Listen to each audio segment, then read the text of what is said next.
Last week, I started demolishing the inside of the bunkhouse. The bunkhouse is an extra little building that I have on my property, a backup, if you will, but it was full of things that needed to be taken away. Some things could be recycled, like this bed platform that my previous contractor had built, but there were a lot of other things that could not, and those things needed to go immediately.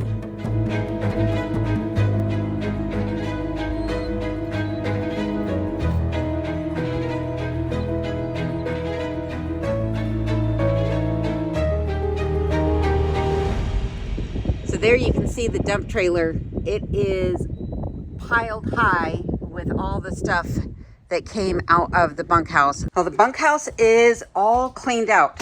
It might not look like it because there's still a lot of things in here, but the things that are left in here are things that are useful. This is what the bunkhouse looked like before I started demolishing everything. Here's the back. And then here in the front, you can see this makeshift kitchen and a DIY bunk bed up above on the left-hand side there. About 2 years ago, I had my contractor and his crew out here, and this is what it looked like while they were staying inside. You can see it's very cramped and everything. Now, he did take out the vast majority of their belongings, but anything that was left behind, I did tell him that I would be disposing of. There's still more to be ripped out of here, including the loft area right here. I'm going to take this entire structure out. So the bookcase or bookshelves, whatever, the shelves right there, that sleeping platform up there, and the shelves back here. And of course, the little sawhorse kitchen will be removed also. Now that this has been cleaned out, we are heading off to the dump with the dump trailer to empty that. So I'm going to bring you along for that. You might not think that's all that interesting, but I'll talk about what it's going to cost for us to empty that dump trailer. Well, what it's going to cost me to empty that dump trailer. Anyhow, I need to go help him finish loading up the truck, and then we're heading into town from there. So I'll see you on the road. I don't know if you noticed this, but this is a nice new cleared pad here. Well, there's not a pad yet, but the area is cleared nonetheless because that's going to be parking for the bunkhouse or any additional vehicles. Like if I wanted to park over here in the summertime as opposed to in front of the cabin, I could do that. And that's all thanks to my friend who is attaching the dump trailer to his truck so that we can head off into town. The local landfill is located approximately 10 miles north of Glen Allen, just north of the Galkana Airport. The unfortunate side about the local landfill is that it is only open 2 days a week, Wednesday or Saturday. So if you do not plan ahead and you think you're going to go there just any day of the week, you are sadly mistaken. I talked about how they do have roll-offs that you can rent, but unfortunately, those are booked out for a couple of years. So luckily, my friend had his dump trailer that I was able to use. Once we got to the landfill, he began to negotiate with the landfill operator on the pricing of what this run was going to cost us. I don't think he was very successful in negotiating because they do charge by the cubic yardage of dump that you are attempting to make. So while he did his negotiations, I watched the bald eagles in the trees and enjoyed as little bit of entertainment as they could provide in the sanitary, quote unquote, unsanitary conditions where they are thriving. Overall, though, this wasn't as expensive as I expected it to be. I don't remember what I paid the last time, but this time it was $315 to dump the trailer, which was about 10 feet by 16 feet. And now we're heading off into town and we encounter the first traffic jam of the season. This is an unusual sight for this part of Alaska. Normally you see one or two other cars heading in the opposite direction. You might encounter one car as you're heading along before traveling several miles and encountering another. But here there was a long string of cars, which is quite unusual.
Well, as you can see, Kenai's enjoying himself.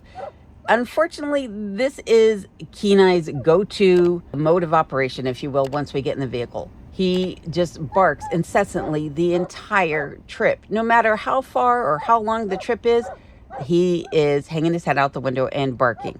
I don't mind it, but I'm not sure my friend is as patient with him as I am, because he kept a set of earplugs in the entire trip. Well, at least the trip into town. We did get into town late, and so the next morning we headed over to the Nosy Goose to eat breakfast. This is a little restaurant that sits on the outskirts of Palmer. First thing that you'll see, though, when you enter the restaurant is this brown bear named Kaniki, and she's a 9-foot female that was taken in 1999. As I mentioned, this is a quaint little restaurant. It has a lot of cute, kitschy little signs all about it. It's typically very crowded in here. I think we just happened to get there right as they were opening, so the crowds had yet to arrive. As you'll see here by looking at the menu, it's your standard, typical American breakfast fare, but they do have quite the variety of things on their menu. This is just the breakfast menu that I'm showing you here. There is something for everyone. You guys want a little time to look over? I'm ready. What do you have today? I am going to have a burrito. Which one? DIY. Okay. Let's start with no eggs for one thing. Pepper jack cheese, peppers, tomatoes, jalapenos, and spinach, and then bacon. Hash brown or home fry for you? Home fries, please.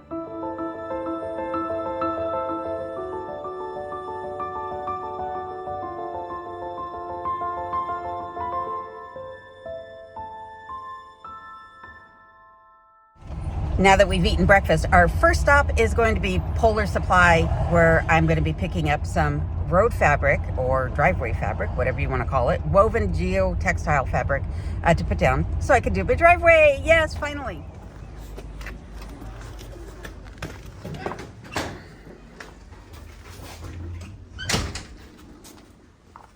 Hello. I need to purchase some road fabric, driveway cloth.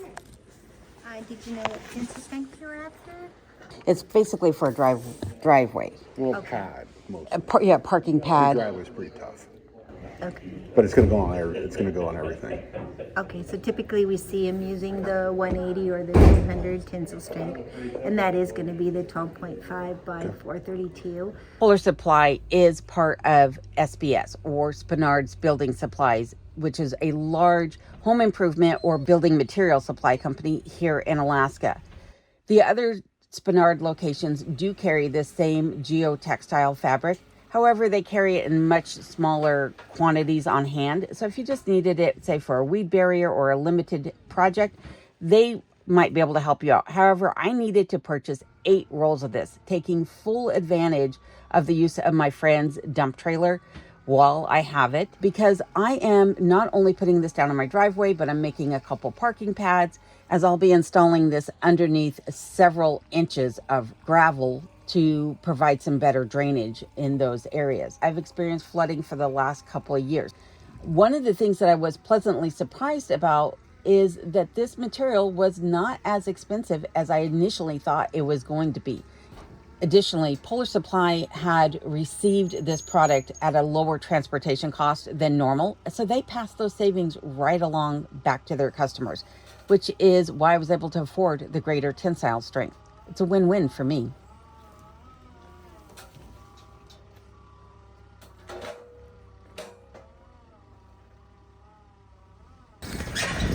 I like on one of those lumberjack shows in Ketchikan. Yeah, I'm pretty sure the guys in Ketchikan would not consider you a logger.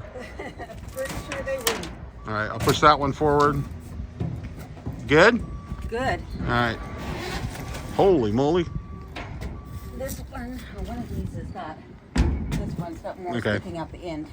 All right, next stop is Home Depot, and this is to get some building supplies for insulating the cellar. I was hoping also to get plywood today to do the ceiling in the cabin, as I know many of you are anxious to see done, but this particular location where they had some of the other things I need to buy, they don't actually have finished grade plywood. So we're only going to get part of what I need today. Even though I wasn't able to get the plywood, I was able to pick up some scaffolding so that I can install that ceiling when the time comes. One other thing is that I wasn't able to get all the foam that I needed to insulate the cellar. The cellar is 30 by 30. However, the 14 sheets that I got here will get me started on that project because my cellar is always below freezing in the winter months. And I would eventually like to be able to work down there comfortably or store some root crops down there without them freezing. Where are we going now? We are going to come in the same way we did. Take 5th Street all the way down to L Street, go down to International Airport, take a right, and then go down to Spenard, and then take an immediate right to Greer Tank. Did you get all that, folks? Did you get that? You got to be here to understand it. So we're going to Greer Tank so I can get an oil tank. Yes, I picked up one last year or the year before, probably 2 years ago actually.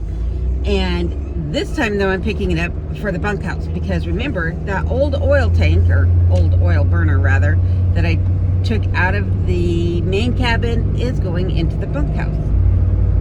So I figure, again, while I have the use of this guy's dump trailer, I'm going to pick up as many materials as I can that would be otherwise impossible for me to pick up by myself. Yeah, I'm going to go on strike now. I don't blame you. I might not have a friend anymore after this trip. He feels rather used at this moment. But I'm happy that we're getting as much done as we can today. This guy's probably not happy. Right? Are you happy? I'm very happy. Happy that my day's about over.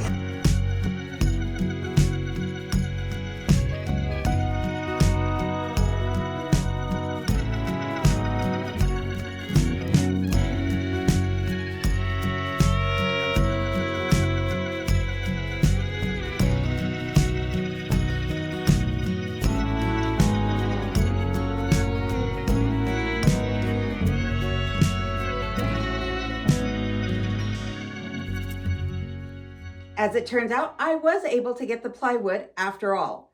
So I want to say thank you to my friend once again for his willingness not only to go into town with me to pick up all of these materials, but also for his assistance in getting these things brought down to the cellar. Unfortunately, these things are going to sit down here for the summer. That's because these are indoor projects. They can wait. Summers here are so short, and I am dependent upon the assistance of other people to get those outdoor projects taken care of that I need to, such as the driveway.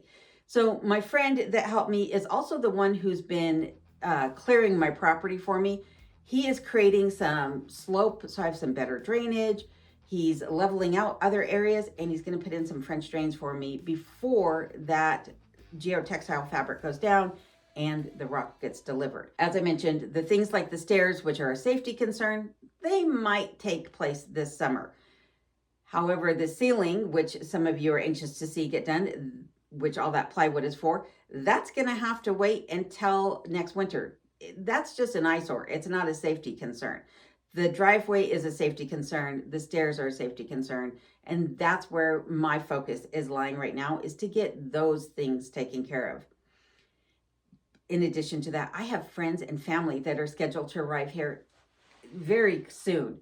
My friend from Barrow is coming back down to help me buck up all that wood. Well, he probably won't help me buck it all up, but he's going to help me at least get started on that, as well as take care of some other projects around here. My friend from Colorado is coming out for her annual vacation, and my daughter will be here also. I'm very much looking forward to their arrival, but I have some things I have to take care of upstairs to make sure that this place is ready to receive visitors. So I'm going to end the video here today. I do want to thank you for joining me on this trip into town. I look forward to seeing you in the comments, and hopefully you look forward to seeing me again here next week. I will be back then, and who knows what I'll have up my sleeve then. Thanks for watching.